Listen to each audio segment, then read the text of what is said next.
I just jumped on it, and it was immediately, as soon as I heard it, I just straight away just was really attracted to the songs and the way they were written and the way they sounded, and just everything about it was really appealing to me. And I literally didn't even get through listening to the first song before I had already messaged them and asked them if I could, or asked them who their drummer was, and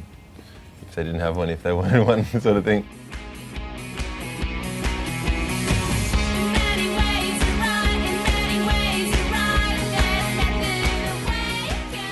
We'd worked for so long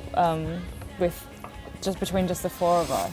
without having someone like Rudy come in with a completely different set of ideas in terms of rhythm. So when you have such a component that's so heavy in our songs, like as the rhythm section, to have someone else come in with a completely different perspective. But how did you do that before then? We had another drummer who wasn't as skilled as Rudy, and also we just sort of worked off a drum machine. So just program beats, which obviously are completely different to having someone actually play progressions and come up with ideas and fills even.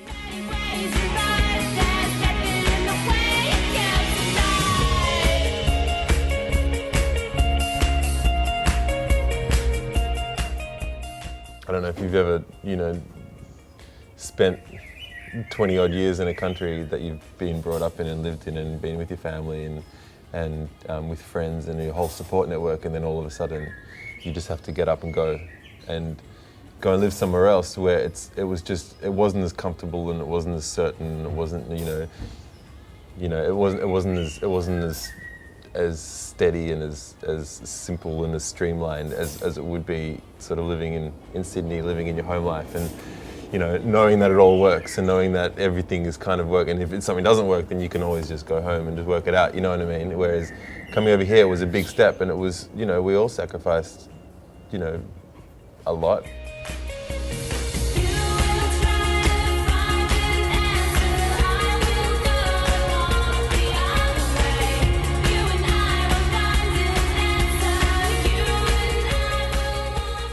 The thing about coming over to Europe is that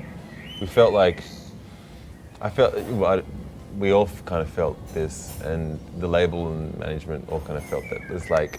I think that Europe kind of understood what we were trying to do a lot quicker and a lot better than it kind of was back in Australia, where I think Australia it'll kind of follow a lot easier once the record's out in the UK and it's been out here and we've put it out and it gets the responses or whatever, and we've been touring and stuff. We go back to our home country and it's kind of gone from there, and then you come back down and you release the record and you release it here again.